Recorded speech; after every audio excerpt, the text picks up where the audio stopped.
Hello guys, welcome back to the book Quiller. So today we are exploring Why We Sleep by Mathew. That is a groundbreaking book that reveals the hidden power of sleep. You will learn why sleep is foundation of health, how it shapes your mind and body, and what you can do to unlock its full benefits.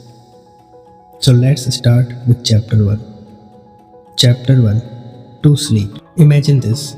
Did you wake up today feeling completely refreshed without an alarm clock, ready to take on the world? If your answer is no, you are not alone. Two-thirds of people in modern society fail to get the recommended 8 hours of sleep. But here's the shocking truth. Sleeping less than 6 or 7 hours a night can wreck your health. It increases your risk of cancer, heart disease, diabetes, and even Alzheimer's. It meshes with your immune system, disrupts blood sugar, and shortens your life. And it doesn't stop there. Sleep deprivation makes you overeat, gain weight, and even struggle with your emotions. Think about this. Every hour of lost sleep weakens your ability to focus, learn, and remember. So, why do we need sleep? For thousands of years, science didn't know. Sleep seemed like a mystery, a state where you are unconscious, unproductive, and vulnerable. But evolution never makes mistakes. If every animal sleeps, even at risk of predators, sleep must serve an essential purpose. And as the author reveals, the answer is clear. Sleep is the foundation of everything: your brain, your body, your emotions, and your creativity. Chapter 2. Caffeine, Jet Lag, and Melatonin. Ever wondered why coffee keeps you awake or why jet lag ruins your trip? It all comes down to two forces that control when you sleep. First is your circadian rhythm, that is, your internal 24-hour clock set by night. Second, sleep pressure, caused by a chemical called adenosine that builds up in your brain all day. When you wake up, adenosine starts accumulating. The longer you are awake, the more you feel sleepy. When you finally sleep, your brain clears adenosine like emptying the trash. But then comes caffeine, the world's most consumed psychoactive drug. It sneaks into your brain and blocks adenosine, making you feel alert even when your body is begging for rest. But here's the catch. Caffeine lingers. Its half-life is 6 to 8 hours. That 7 pm coffee you have taken, half of it is still in your brain at 1 am. Next is melatonin. Melatonin, on the other hand, is like a timekeeper. It signals your body, hey, it's nighttime, but it doesn't make you sleep. It just starts the process. That's why melatonin pills can help with jet lag. They reset your clock, but they don't knock you out. And about jet lag, your brain hates changing time zones. It can only shift about an hour a day. So when you fly from California to London, your internal clock is totally confused. That's why your body wants breakfast at night and sleep at noon. Chapter 3. Defining and Generating Sleep. What exactly is sleep? For centuries, scientists thought of it as a passive state, a time when the brain simply shuts down to rest. But modern research has revealed something extraordinary. Sleep is not a switch that turns everything off. It's an active, dynamic process, a symphony of biological activity happening in perfect rhythm. Sleep isn't just one uniform state, it's made up of two main stages: an REM sleep or non-rapid eye movement sleep.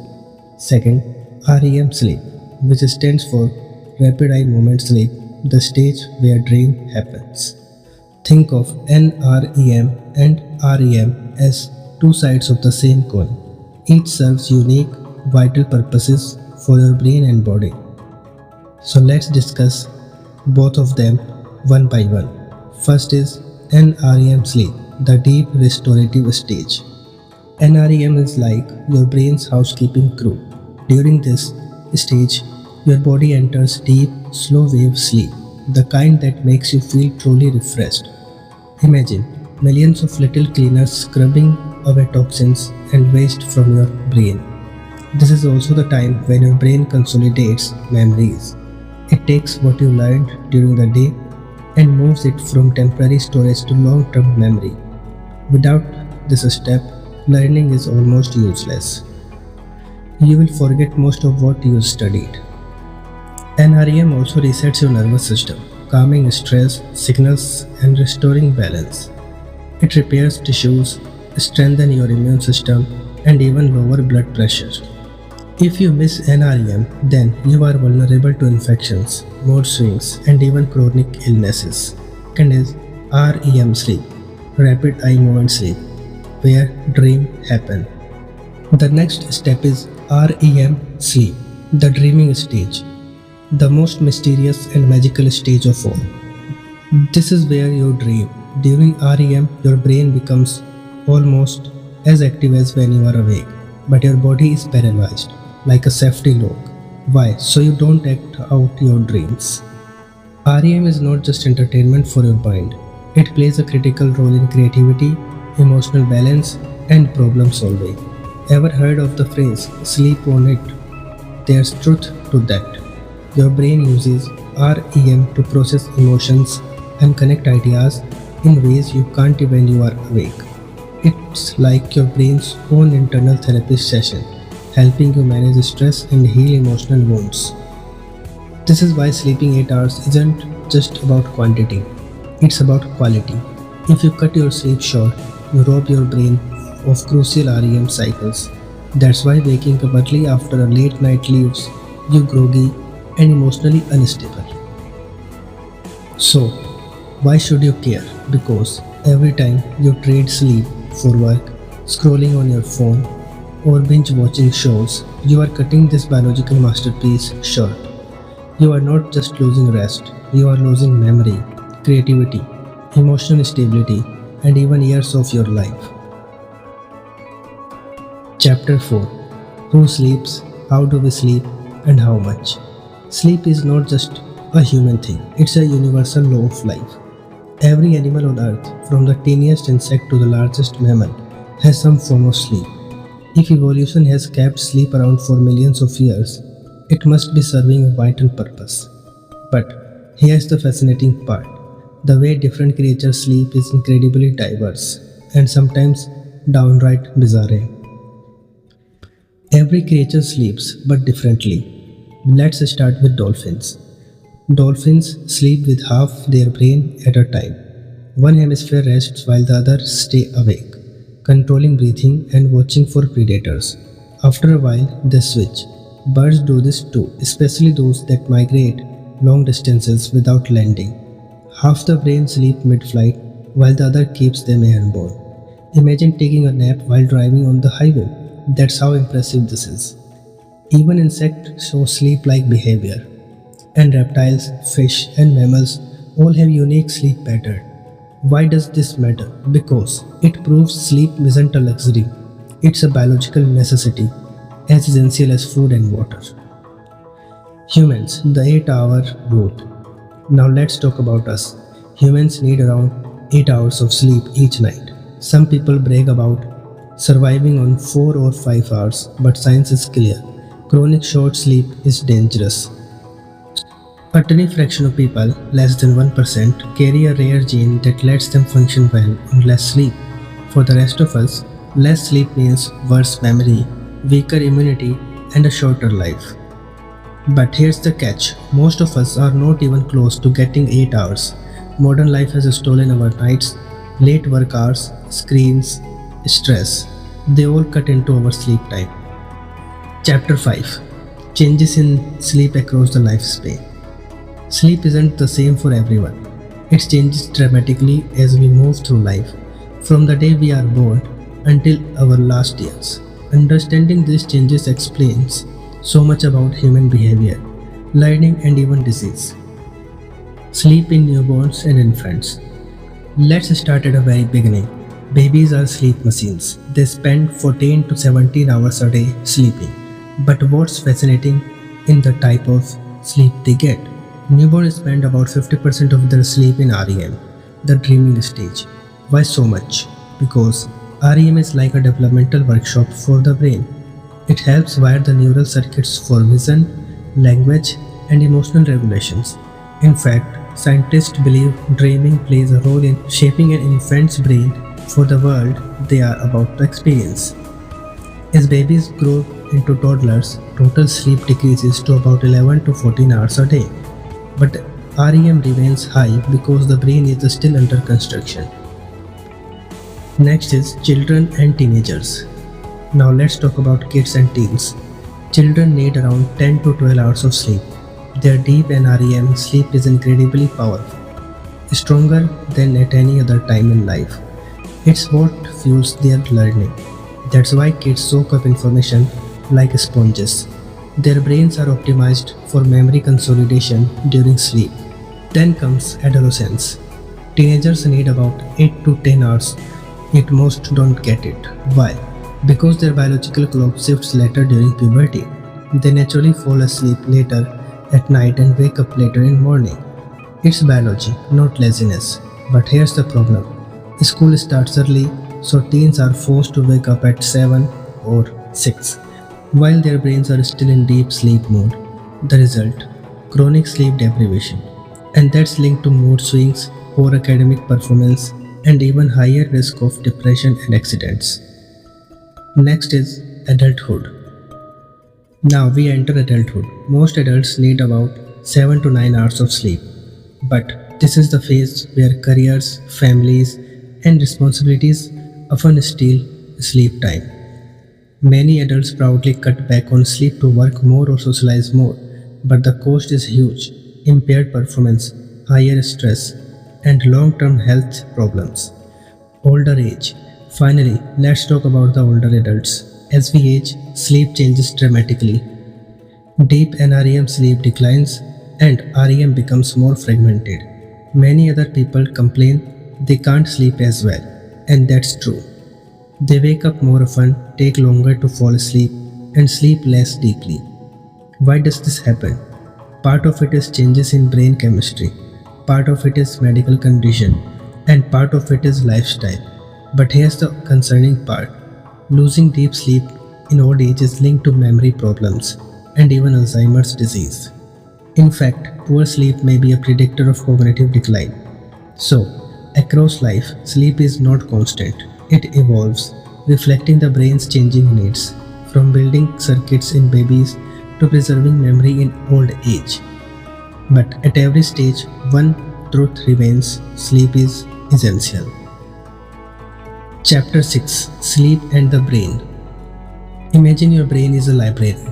Every day you fill it with new books, that is, information, experiences, and memories.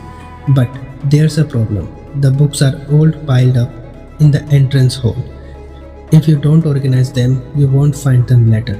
That's what sleep does. It files your memories so you can access them when you need them. Sleep before learning prepares the brain to absorb information. It's like sweeping the floor before laying new tiles.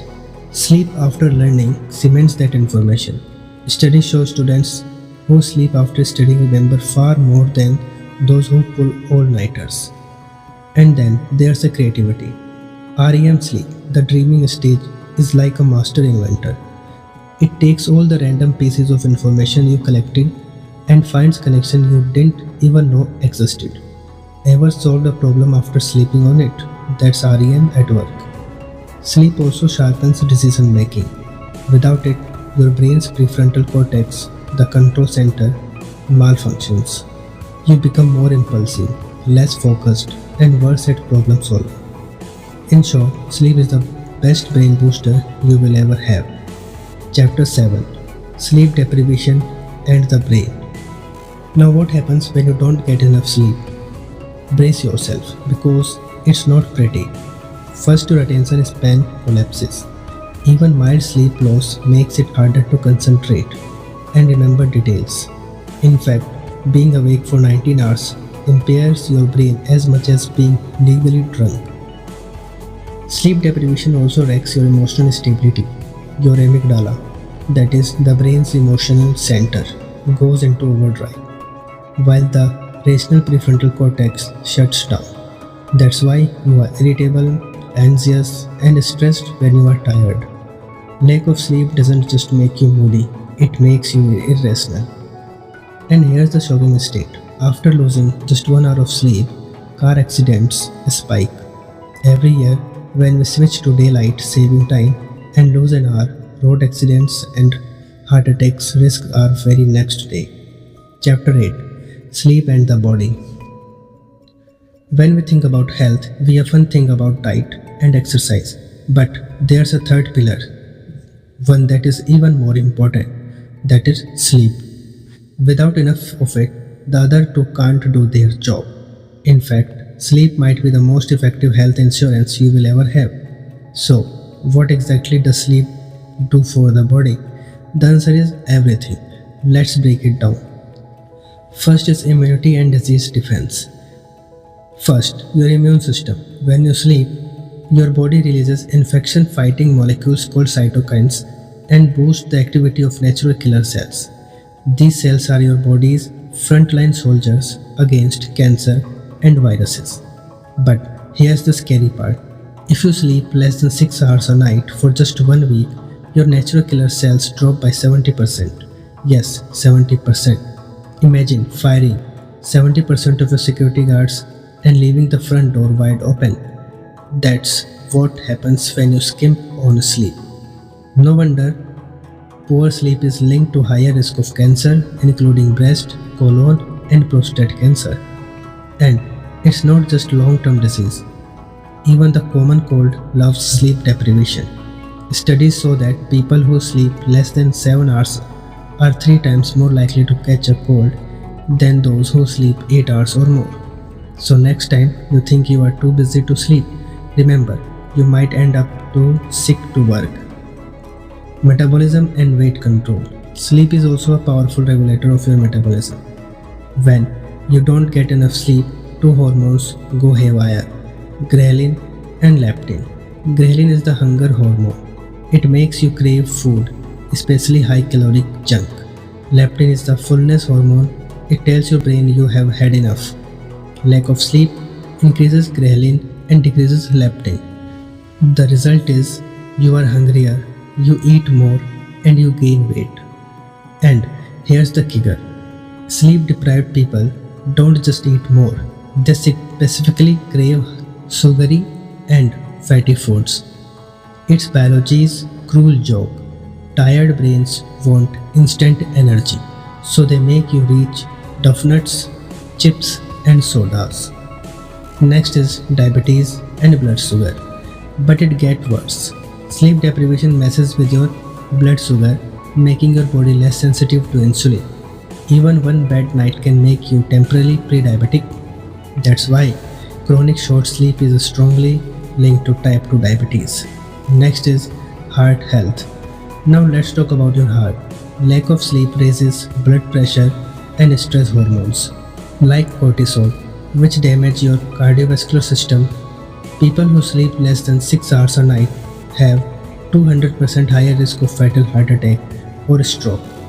That's not a typo, 200%. Even daylight saving time, just 1 hour less sleep, causes a miserable spike in heart attacks next day. That's how sensitive your body is to sleep loss. Next, the ultimate performance enhancer. Think about it this way. If there were a pill that boosted your immune system, protected your heart, balanced your hormones, kept you clean, reduced stress, and even extended your life, wouldn't you take it? The pill exists. It's called sleep and it's 100% free. So the next time you think about cutting sleep for work, remember, you are not gaining time. You are trading health, energy, and years of life for a few extra hours today. And that's a deal you can't win. Chapter 9: REM Sleep Dreaming, the second state of sleep.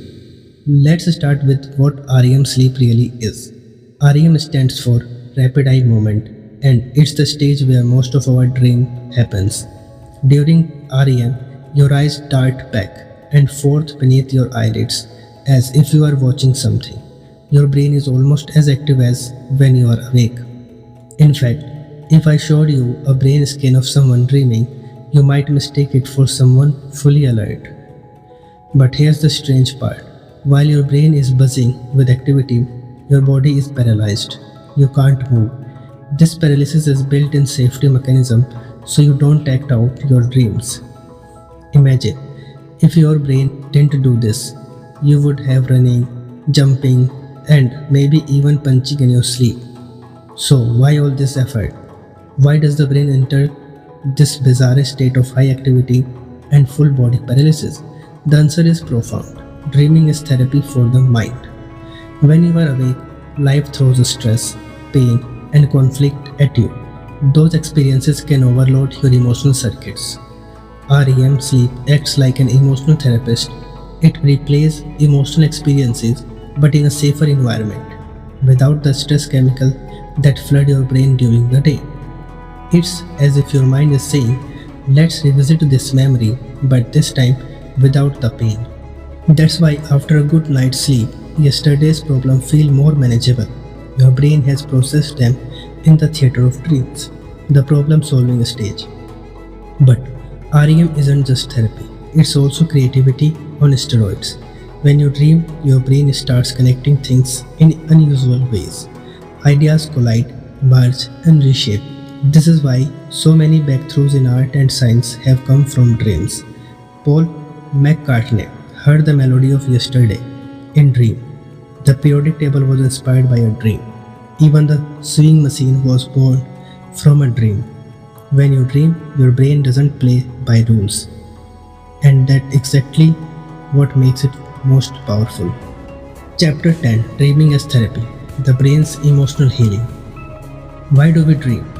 For centuries, humans believed dreams were mystical, messages from God, glimpses of the future, or reflections of our deepest desires. But science now reveals something even more powerful.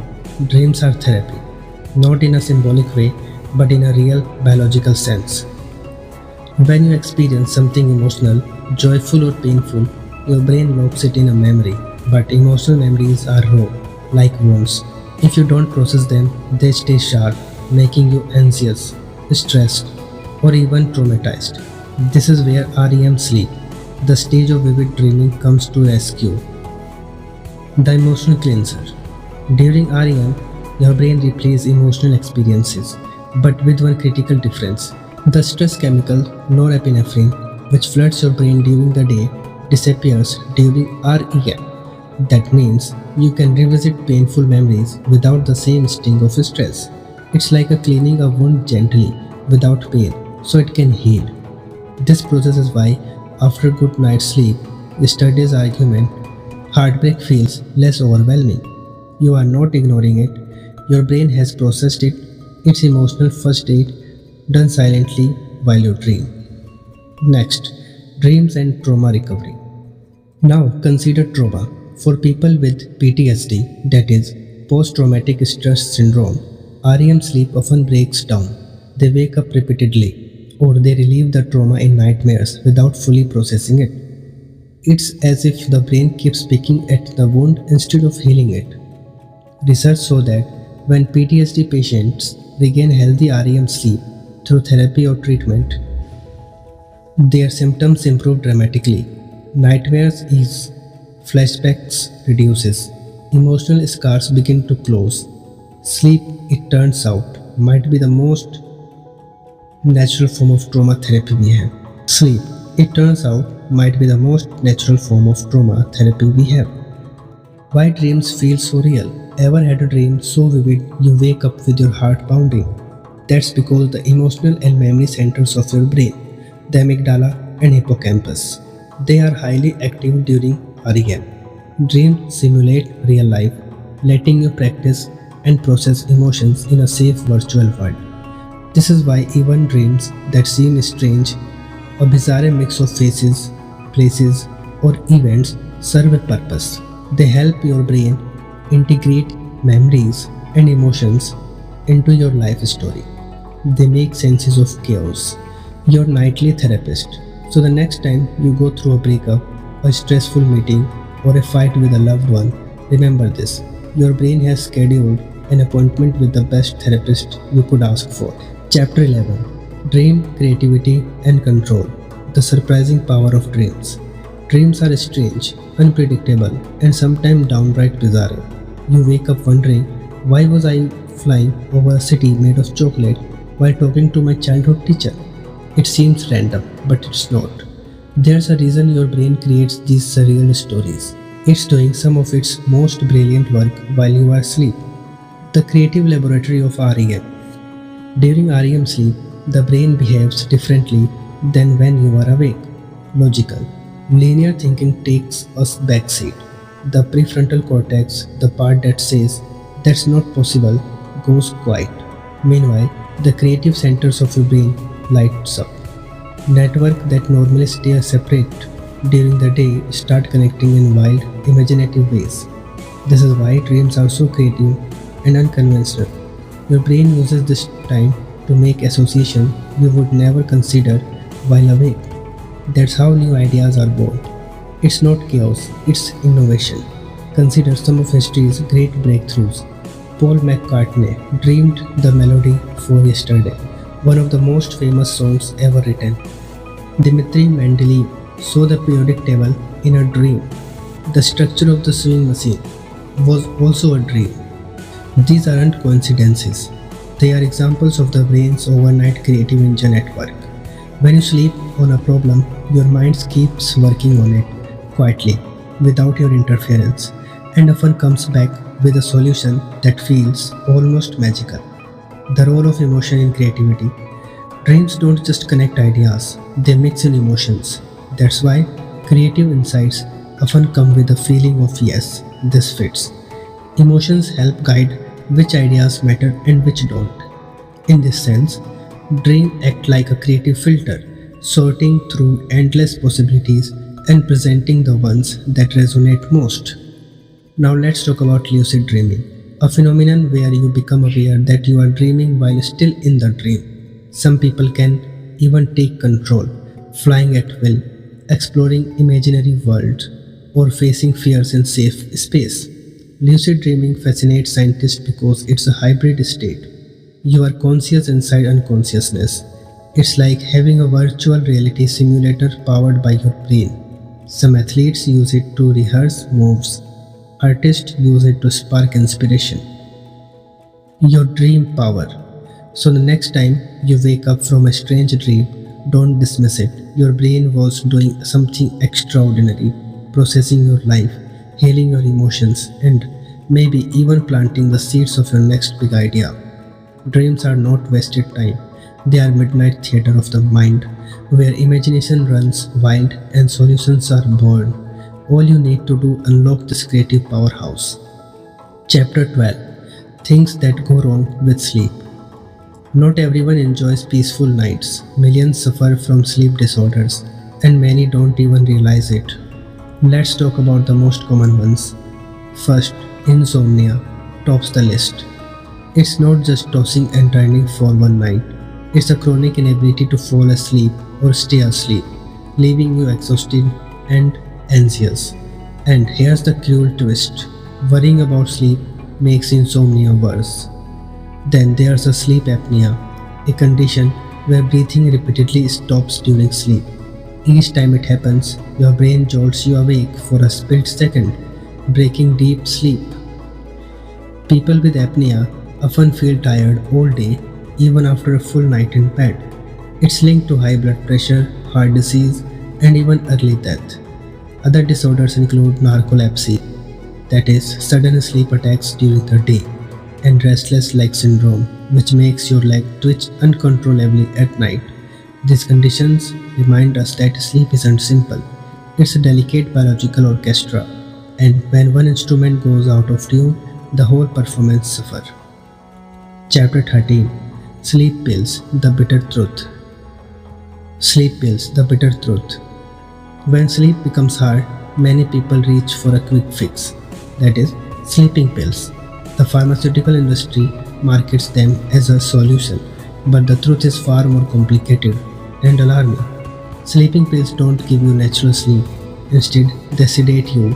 There's a big difference. Sedation shuts down brain activity, but it doesn't allow the deep and REM cycles your body needs. That means you wake up less refreshed, and your brain and body miss out on the full benefits of sleep. Studies show that sleeping pills can impair memory, increase the risk of accidents, and even raise mortality rates when used long term. They are linked to higher chances of cancer and infection. And worst of all, they don't fix the root cause of insomnia, they just mask it.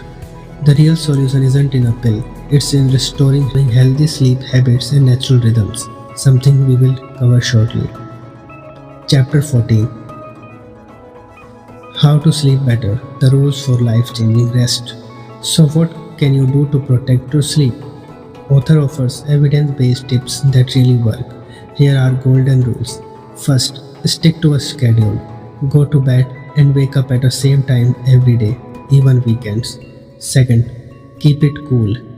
The ideal sleep temperature is around 65 degrees Fahrenheit or 18 degrees Celsius. A cool room helps you fall asleep faster. Third, dim the lights. Artificial lights trick your brain into thinking it's still daytime. Use soft lighting and avoid bright screens before bed.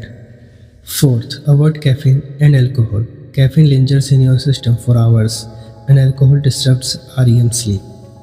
Fifth, wind down. Develop a relaxing bedtime routine, that is, reading, gentle stretching, or meditation. Sixth, limit naps. If you nap, keep it short and early in the day. Seventh, exercise, but not too late. Physical activity helps sleep, but late night workouts can reverse you up. Small changes, huge results. This habit might sound simple, but they are powerful. Author calls them sleep vitamins because, like vitamins, they work best when taken consistently. And remember, you can't cheat biology. No app, no pill, or hack can replace the natural restorative power of the good night's sleep. The secret isn't doing something extreme, it's doing the basics right. If you take away one thing from this book, let it be this: sleep is the Swiss Army knife of the health. It sharpens your mind, strengthens your body, balances your emotions, and even extends your life. And the best part is, it's free, natural, and available every single night. So tonight, when you lay your head on the pillow, remember, you are not wasting time. You are investing in the most powerful health tool you have. Sleep is the miracle cure hiding in a plain sight. All you have to do is give yourself permission to take it. So guys, thank you for listening to this summary of Why We Sleep on the book Quiller. Remember, sleep isn't a luxury, it's a superpower that fuels every part of your life. If you found this helpful, make sure to like the video, subscribe to the channel, and hit the bell icon so you never miss a new summary. And tell me in the comments what's one sleep habit you are going to change after hearing this. Until next time, keep learning, keep growing, and stay well rested. Sweet dreams.